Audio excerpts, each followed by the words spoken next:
Deuteronômio, capítulo 1. Estes são os sermões que Moisés pregou a todo Israel quando os israelitas estavam a leste do Jordão, no deserto da Arabá, diante de Sufi, perto de Parã, Tofel, Labã, Hazerote e Dizaabe. São necessários 11 dias de viagem do Horebe até Cádiz Barneia, pela rota dos montes de Seir. Foi no primeiro dia do 11º mês do 40º ano que Moisés se dirigiu ao povo de Israel, recapitulando tudo o que o Eterno havia ordenado a respeito deles. Isso ocorreu logo após ele ter derrotado Seom, rei dos amorreus, que reinava com base em Esbom, e Og, rei de Bazã, que reinava com base em Astarote, em Edrei. Foi a leste do Jordão, na terra de Moabe, que Moisés fez esta explanação sobre o que Deus havia revelado. Ele disse: Lá no Horebe, o Eterno, nosso Deus, decidiu: vocês já ficaram tempo suficiente neste monte. Agora ponham-se a caminho, mexam-se, tomem a trilha das montanhas dos amorreus e vão para a região que compreende a Arabá, com suas montanhas e colinas, o Neguebe e a costa do mar, e em que vivem muitos povos. Enfim, a terra dos cananeus, que se estende até o Líbano e até o grande rio, o Eufrates. Vejam, esta terra agora é de vocês, presente meu. Portanto, entrem e tomem posse dela. É a terra que o Eterno prometeu dar a seus antepassados Abraão, Isaque e Jacó, e aos filhos deles.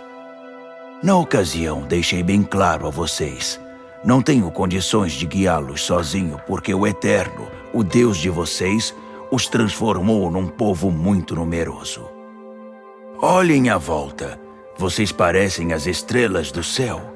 Sem dúvida, desejo que o Eterno, o Deus de seus antepassados, multiplique vocês 1000 vezes mais e os abençoe como prometeu.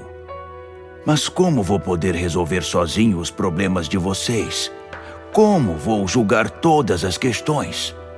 Por isso, escolham alguns homens sábios, inteligentes e experientes nas suas tribos, e eu os confirmarei como líderes de vocês.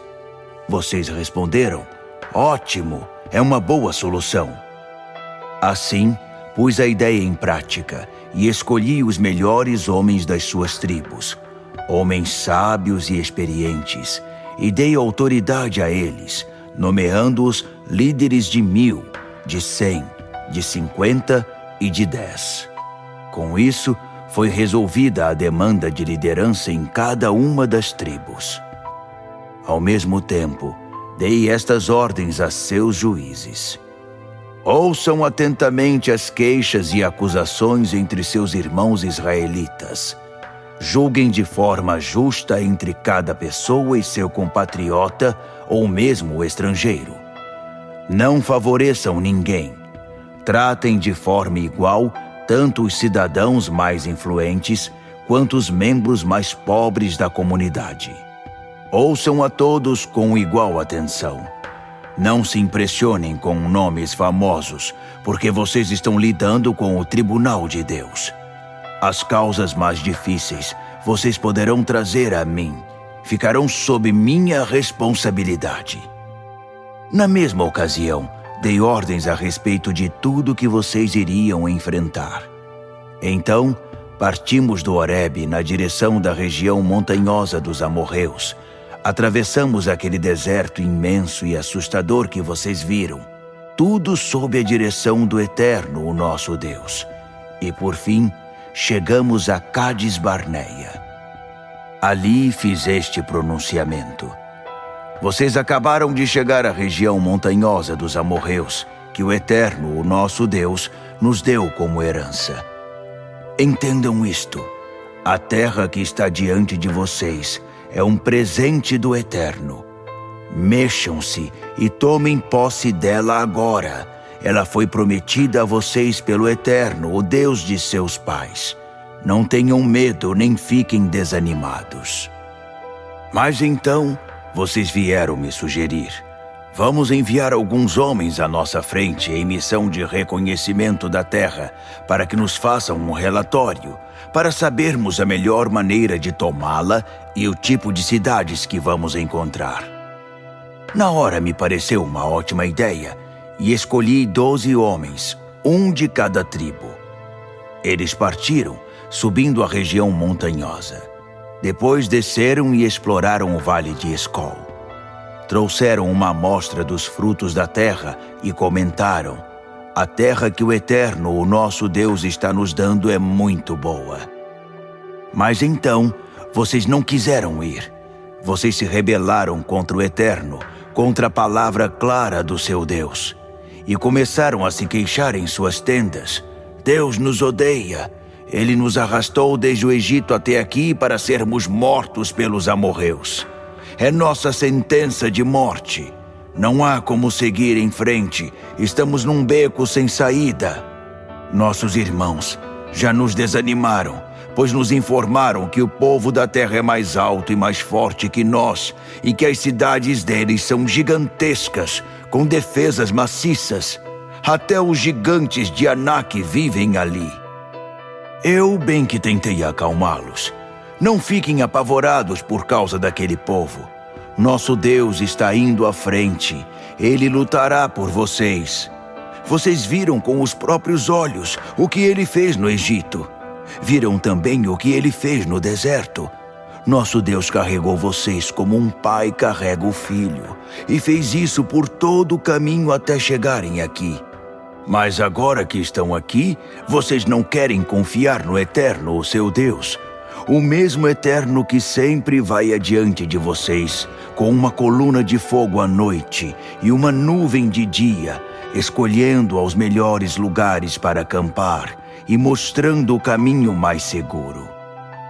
Quando Deus ouviu o que vocês disseram, ele ficou furioso e jurou: nenhuma única pessoa desta geração perversa pisará a boa terra que prometi dar aos seus antepassados. Não vão conhecê-la nem de vista, a não ser Caleb, filho de Jefoné. Ele terá direito à terra. Darei a ele e a seus descendentes a terra que ele pisou, porque se mostrou disposto a seguir o plano do Eterno de corpo e alma. Até eu sofri as consequências desse ato. Por causa de vocês, a ira de Deus respingou em mim também. Ele disse: você também não vai entrar na terra. Seu auxiliar Josué, filho de Num, é que terá essa honra. Encoraje-o. Ele é o homem que irá reivindicar a herança para Israel. E as crianças de colo que vocês acharam que seriam tomadas como despojo de guerra, essas que ainda não sabem distinguir o certo do errado, elas é que entrarão na terra. Sim, seus filhos pequenos serão os novos proprietários da terra que prometi, não vocês. Portanto, deem meia volta e tomem o caminho do deserto, seguindo o caminho do Mar Vermelho. Vocês disseram: pecamos contra Deus. Vamos nos levantar e lutar, como o Eterno, o nosso Deus, mandou. Então pegaram em armas e se prepararam para a batalha, achando que seria muito fácil conquistar aquela região montanhosa. Mas Deus me disse: diga a eles, não façam isso. Não lutem, porque não estou com vocês nessa batalha. Seus inimigos acabarão com vocês. Eu bem que os avisei, mas vocês não deram importância e se rebelaram contra uma ordem expressa do Eterno. De peito estufado, lá foram vocês morro acima. E os amorreus, que tinham vivido naquelas montanhas a vida toda, lançaram-se sobre vocês como um enxame de abelhas e os perseguiram desde Seir até Ormã, uma derrota vergonhosa. Quando voltaram, foram chorar na presença do Eterno. Mas ele não deu a mínima para vocês. O clamor entrou por um ouvido e saiu pelo outro, e vocês ficaram em Cádiz muito tempo, quase o tempo que haviam ficado anteriormente. Deuteronômio, Capítulo 2. Por fim demos meia volta e retornamos para o deserto, seguindo a rota para o Mar Vermelho, como o Eterno havia instruído. Ficamos vagueando por entre os montes de Seir e à volta deles por um longo tempo. Um dia, o Eterno disse: "Vocês estão há tempo demais andando em círculos por estes montes. Por isso, é hora de ir para o norte. Dê ao povo a seguinte ordem: vocês estão para cruzar a terra que pertence a seus parentes, o povo de Esaú, que se estabeleceu em Seir. Eles estão apavorados por causa de vocês, mas controlem-se, não vão declarar guerra a eles. Não darei a vocês nem mesmo 1 metro quadrado da terra deles, porque já dei toda a região montanhosa de Seir a Esaú. Ele é dono de tudo. Paguem a eles toda a comida e água que consumirem na terra deles. O Eterno, o seu Deus, abençoou vocês em tudo o que fizeram. Ele os protegeu na jornada pelo deserto. Durante 40 anos, o Eterno, o seu Deus, esteve presente no meio de vocês, e ninguém teve falta de nada. Assim, demos a volta em torno do território dos nossos irmãos, o povo de Esaú, que vive em Seir. Evitamos a estrada de Arabá, que sobe de Elate, e Ezion-Geber, e usamos a estrada que atravessa o deserto de Moabe. O Eterno advertiu: não comprem briga com os moabitas. Não darei a vocês nada do território deles. A posse da terra de Ar eu dei ao povo de Ló. Os Emins, monstros, viviam ali. Uma raça de gigantes parrudos, altos como os Enaquins. Eles e os Enaquins eram conhecidos como Refaíns, fantasmas, mas em Moabe eram chamados Emins. Os Oreus também viviam em Seir antigamente, mas os descendentes de Esaú os exterminaram, o mesmo que Israel fez mais tarde, quando tomou posse da terra. O Eterno disse: está na hora de atravessar o ribeiro do Zerede. Assim, atravessamos o ribeiro do Zerede. Levamos 38 anos para ir de Cades Barneia até o ribeiro do Zerede. Foi esse o tempo necessário para que toda a geração de soldados do acampamento morresse, como o Eterno havia jurado que aconteceria. O Eterno foi implacável. Esperou até morrer o último homem. Quando o último dos antigos soldados morreu, o Eterno me disse: chegou o momento de vocês atravessarem o território de Moabe, em Ar. Quando se aproximarem do povo de Amon, não comprem briga com eles, porque vocês não receberão nem mesmo 1 palmo da terra deles. Eu já dei essa terra ao povo de Ló. Antigamente, o território de Amon pertencia aos Refaíns, que viviam ali havia muito tempo. Os amonitas os chamavam Zanzumins, bárbaros. Além de altos como os Enaquins, eram numerosos. Mas o Eterno os destruiu, e os amonitas tomaram posse da terra. Aconteceu a mesma coisa com o povo de Esaú, que vive perto de Seir. O Eterno se livrou dos Oreus que viviam ali antigamente, e eles tomaram posse da terra, como vocês podem ver. Com respeito aos Aveus, que viviam nos povoados de Gaza, os Caftoritas, que vieram da ilha de Caftor, Creta, mataram todos eles e tomaram posse da terra.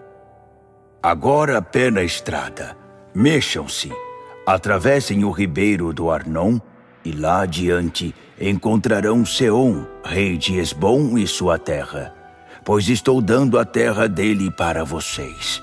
É toda sua. Podem tomar posse dela. Declarem guerra contra ele, e antes que termine o dia, garanto que todos os povos da redondeza vão ficar apavorados. Os rumores sobre vocês vão se espalhar como fogo em capim seco. e eles vão entrar em pânico. Do deserto de Quedemote, enviei mensageiros para Seom, rei de Hesbom, com um pedido amistoso. Queremos permissão para passar pela sua terra. Não vamos sair da estrada e pagaremos por toda a comida e água que tivermos de consumir. O povo de Esaú que vive em Seir e os moabitas que vivem em Ar não nos criaram problemas. Precisamos desse favor para que possamos atravessar o Jordão e entrar na terra que vamos receber do Eterno, o nosso Deus. Mas Seom, rei de Hesbom, não nos deixou passar pelo seu território. O Eterno, o nosso Deus, tornou obstinado o espírito e endureceu o coração do rei, só para entregá-lo nas mãos de vocês, como todos sabem. Então o Eterno me disse: o jogo começou. Seom e sua terra logo serão de vocês. Vão em frente. Já podem se considerar donos da terra. Seom e todo o seu exército nos enfrentaram numa batalha em Jaza, e o Eterno os entregou em nossas mãos, bem como seus filhos e todo o seu exército, e nós os exterminamos. Nessa guerra, entramos em todas as suas cidades e as destruímos. Não sobrou nada. Homens, mulheres e crianças foram eliminados. Não houve sobreviventes. Reunimos o gado e todas as coisas de valor que havia nas cidades e os repartimos entre nós. Desde Aroer, junto ao ribeiro de Arnon, e a cidade no desfiladeiro, até Gileade, não houve uma cidade capaz de nos resistir. O Eterno, o nosso Deus, entregou todas elas na nossa mão. A única terra que vocês não tomaram em obediência à ordem do Eterno foi a do povo de Amon, o território ao longo do rio Jaboque e em volta das cidades da região montanhosa.